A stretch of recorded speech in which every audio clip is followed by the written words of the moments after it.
People have been telling me to read Why Does He Do That since like last year when I started sharing all of my book reviews and book reports on TikTok. At that particular time, I had a bunch of other books in the queue, but I believe that I started reading this book precisely when I was supposed to. After I had read enough story times from women, after I had watched enough videos from perspectives from women, I had enough stored up in my brain that now that I'm reading this book, I'm having an aha moment.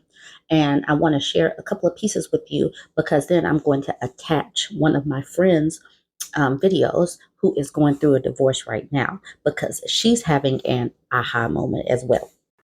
People get in my comment section, they get on these social media streets like, you guys should have seen the red flags. You should have seen the red flags earlier. Come on now. It's not like women, it's not like these men are sitting up here being abusive in the very first 2 dates. They're not that dumb. But I want to read this section right here. The power of those wonderful early months.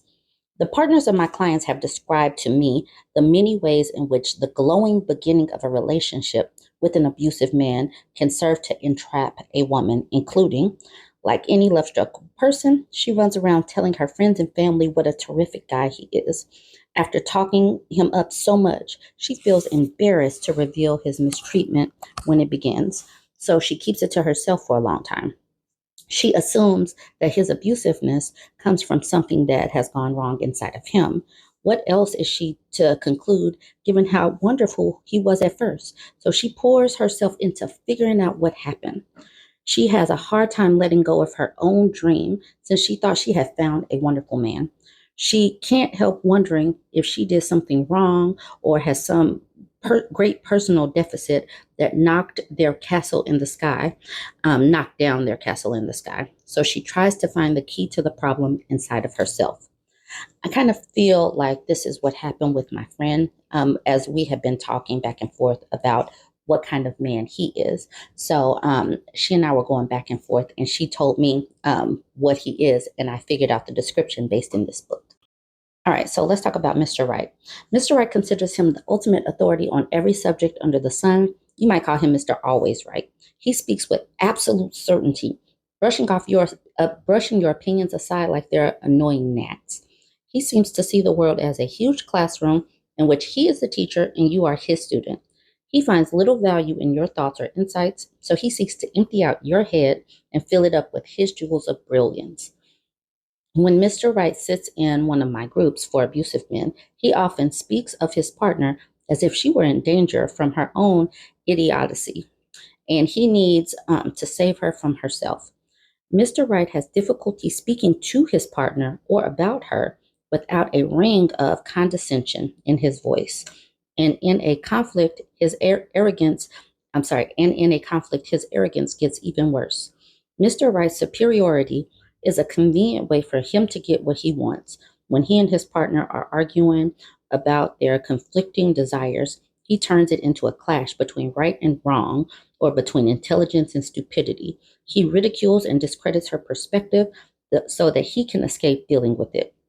Here is a conversation I had with a Mr. Right, whom I worked with in one of my abuser groups. Okay, so I'm going to read this. Bancroft. Pat, do you have any abusive behaviors to report from this past week? Pat. Well, I did yell at Gwen once and call her a B word. We were fighting about money as usual. Bancroft. What was Gwen's perspective in the argument? Pat. She thinks money grows on trees. Bancroft. Gwen said that money grows on trees? Pat. Well, no, not like that, but that's just how she acts. Bancroft. Let's try this again. What was she saying in this argument? Pat. She thinks we have enough money to get both of the children whole new sets of clothes, but we just bought all new stuff for them only a few weeks ago, and we just don't have the money in the bank right now. Bancroft. Does Gwen agree that the last round of shopping was only a few weeks ago? Pat. No, she says it was 4 months ago, at the beginning of summer, which is a crock. I can remember that summer was more than half over. Bancroft. So her memory is different than yours. Did she say why she thinks it was earlier? Pat. Of course not. Maybe she said something about how she remembers she paid the credit card bill for those clothes while the children were still in school but she's wrong. Bancroft, now you said the money simply isn't there. Gwen obviously thinks differently. Where does she think the money should come from? Pat, I already told you. She wants me to be a magician who can just make it appear. Bancroft, but she must have been making points about it. What was she saying? Pat, oh, I don't know. She says we should sell our car and get a poop box, which would just end up costing us more in the long run. Plus, I don't want to deal with it. Bancroft, what do you drive now? Pat, a Saab. Bancroft, let me guess. She'd like you to trade the Saab in on a reliable car that has lower monthly payments, cheaper parts, and fewer repair bills. Pat, yeah, that's what I said. A poop box. Okay, I read this whole thing because it's important. Pat revealed in this exchange, what Pat revealed in this exchange was that each time Gwen attempts to stand up for herself or put forth her views, he twists her statements to make them sound absurd. Notice how long it took me to drag it out of him what Gwen's opinions actually were. Gwen naturally came out feeling stifled by Pat, as there was nothing she could do to get her views heard and taken seriously. Part of why Pat is convinced that Gwen is stupid is that he is so exaggeratedly certain of his own wisdom and clarity. Since she continues to disagree with him, he takes that as proof of her foolishness. When Mr. Right decides to take control of a conversation, he switches into his voice of truth, giving the definitive pronouncement on what is the correct answer or proper outlook. Abuse counselors call this tactic defining reality. Over time, his tone of authority can cause his partner to doubt her own judgment and come to see herself as not very bright. I notice how often I'm speaking with an intelligent sounding partner of one of my clients only to have her say, I'm not that smart. The abuser wants her to doubt her mental abilities in this way so that he can control her better. Besides knowing all about the world, Mr. Right is also an expert on your life and how you should live it. He has the answers to your conflicts at work, how you should spend your time, and how you should raise your children. He is especially knowledgeable about your faults, and he likes to inventory what is wrong with you, as if tearing you down were the way to improve you. He may seem to enjoy periodically straightening you out in front of other people to humiliate you, thereby establishing unquestionable intellectual superiority. When Mr. Wright's partner refuses to defer to his sophisticated knowledge, he is likely to escalate to insulting her, calling her names, or mocking her with imitation. I'm sorry. If he's still not satisfied that he has brought her down low enough, he may reach for bigger guns, such as ruining evening plans, leaving places without her, or saying bad things to her to other people. If he is physically assaultative, then this is the time he may throw things, raise fists, or attack violently. In short, Mr. Wright finds some way to ensure that his partner regrets her insistence on having her own mind. Mr. Wright, in some respects, is a less violent and frightening version of the drill sergeant, but Mr. Wright's control tends to be especially focused on telling his partner how to think. His partner feels suffocated by his control, as if he were watching her every move under a microscope. Mr. Wright tries to sanitize his bullying by telling me, I have strong opinions, or I like debating ideas. This is like a bank robber saying, I'm interested in financial issues. Mr. Wright isn't interested in debating ideas, he wants to impose his own. Central ideas driving Mr. Wright are, you should be in awe of my intelligence and should look up to me intellectually. I know better than you, even about what's good for you. Your opinions aren't worth listening to carefully or taken seriously. The fact that you sometimes disagree with me shows how sloppy your thinking is. If you would just accept that I know what's right, our relationship would go much better. Your life would go better too. When you disagree with me about something, no matter how respectfully or meekly, that's mistreatment of me. And if I put you down for long enough, someday you'll see. So I have finished reading the portion that I wanted to read. If you are my TikTok follower, I'm going to embed my friend's video in this, and actually another woman who I came across that's actually going through a divorce. Please watch their videos and you can see what I'm talking about. For my YouTube subscribers, the videos will follow. Anyways, jump in the comments. Let me know what you think. Don't forget to like, comment, and share. I got a question for y'all. What's the one thing your ex used to do that you're almost embarrassed to share? I'll go first. He used to violate my privacy by listening in on my conversations through our home security devices. But wait, there's more. Once took a meat cleaver to our large glass frame engagement photo because I was outside to take a 5-minute phone call during one of our first date nights out.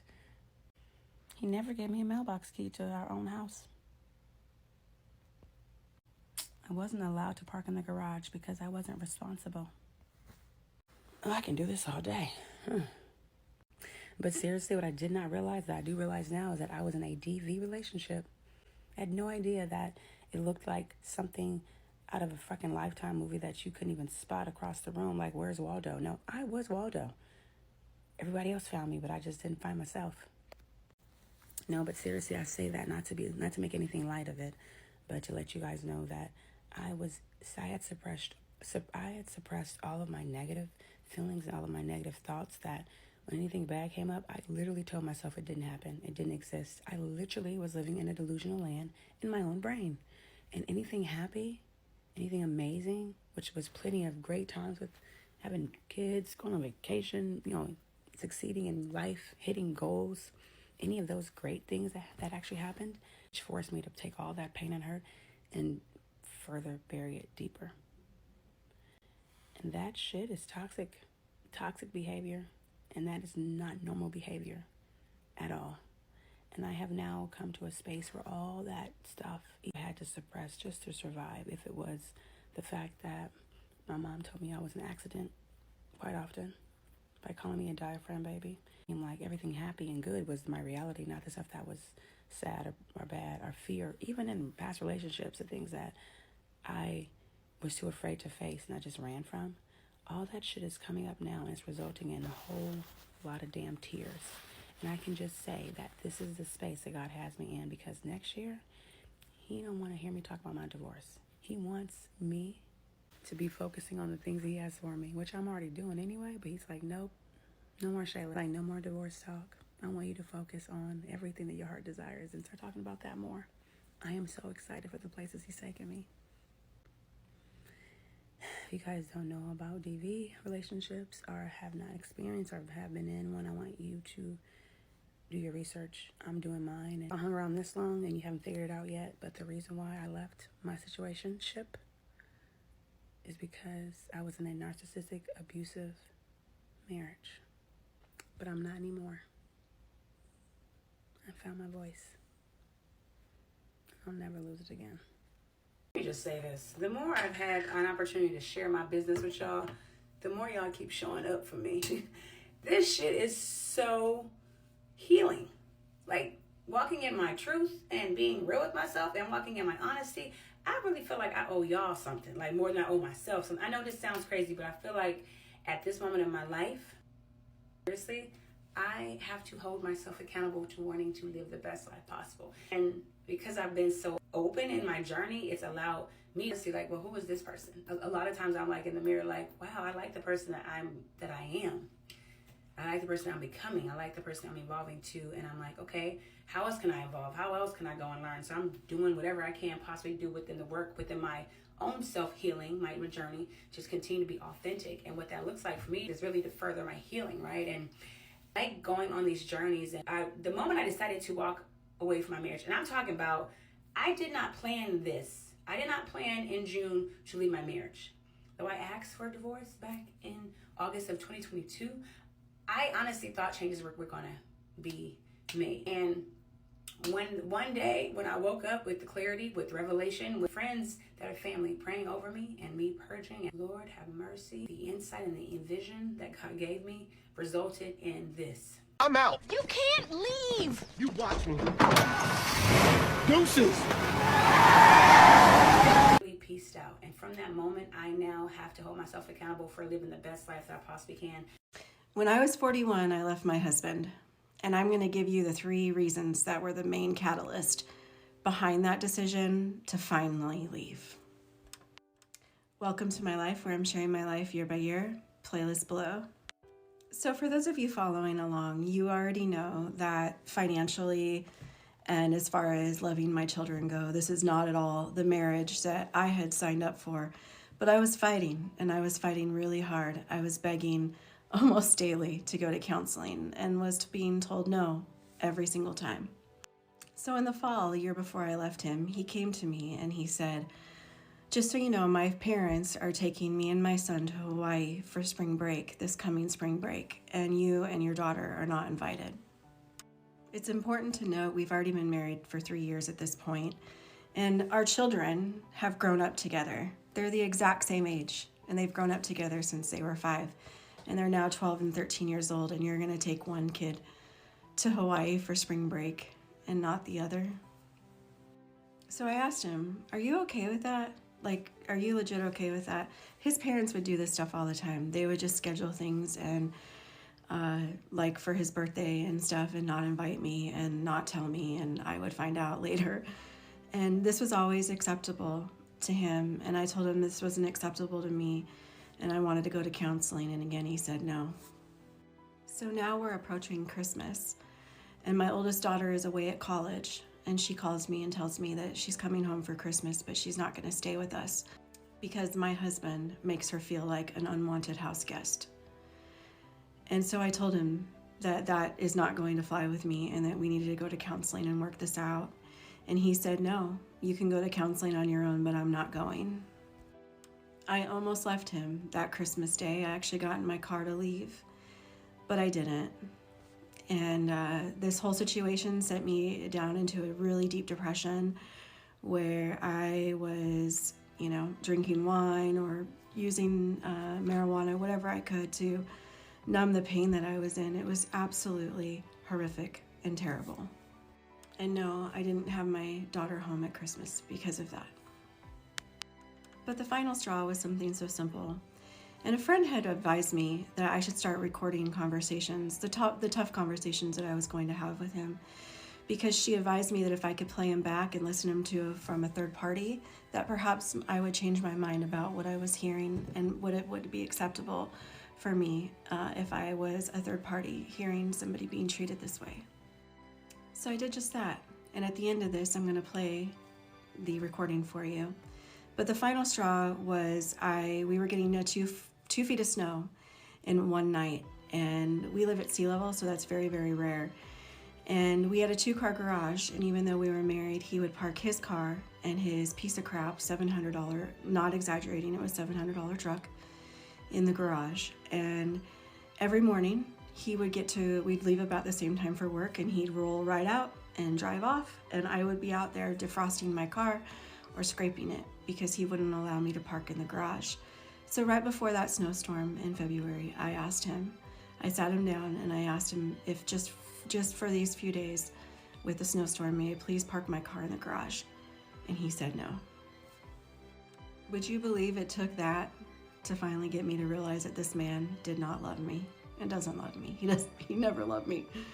You don't ever treat somebody that you love like that. So that mid-February, I made a plan. And that April 1st, while he was in Hawaii for spring break with his parents, I left. And he came home to just his things, which wasn't much, in an empty house that his parents bought for him. I'm going to play the recording here in a minute, but I just want to encourage anybody else that are in situations like this. You're worth more. You're worth more. I was worth more, and I am worth more. And I am so, so glad that I got out. And the growth and who I have been able to become as a person because I left such a horrible situation has been really great. And you can do it too. All right, Slayers, here's the recording. So like this morning, we got to pull right out of the garage and go to work, and I had to sit in the driveway for 10 minutes waiting for my car to defrost.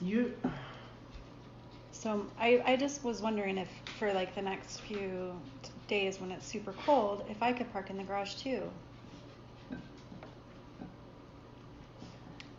What's the big deal about having the truck? It's an old truck. What's the problem? And then when does that end? For the next 3 days? The next 3 months? What? I want to preserve that truck, you know? want it to be What around is for it? another 50 years. Well, what's wrong? Because the freezing and thawing cycle's hard on everything. So is it hard on It's my hard car? on the steel. Yeah, but you're not planning to save that car for the next 50 years, are you? Okay, just never mind.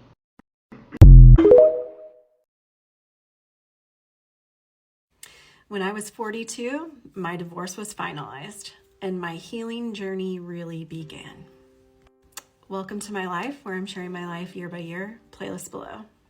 So yes, for all of you guys in the questions asking me, what happened when he got home? Well, I didn't spring that on him. I told him that we were going to be moving out while he was away. So I think he was expecting that. But he did spend several months, almost 6 months, trying to get me back. Even after our divorce was finalized, he joined my gym. And there's pictures of him at my gym. And the reason why you're like, why is she saying there's pictures? Well, because when that didn't work, when he wasn't able to win me back, he started a rumor that actually he left me. I didn't leave him. The truth is he left me because I cheated on him with my trainer from the gym. Come on, dude. For real? Like, you're going to tell everybody that I cheated with somebody that you're in pictures with after our divorce was final. Yeah, I've never cheated on anybody in my whole life, and he knows that. Come up with something better. Come on. But in all seriousness, that was really painful for me because we had a lot of mutual friends that chose to believe that without even asking me a question. And so I lost a lot of friends, you know, but really I should be saying thank you to every single one of you who showed me exactly who you are. I appreciate that. I don't want you in my life. But I also started a real process of healing, and a lot of you have asked me about that. I hiked almost every weekend in 2020. I was in the mountains hiking. I participated in Wilderness Fusion, which is an old Native American healing technique. I did regular therapy. Basically anything I could possibly get my hands on, I started consuming. And the process of going through all of that started at 42. So I will see you soon tomorrow for 43. Thanks for being along with the ride. Bye, Slayers.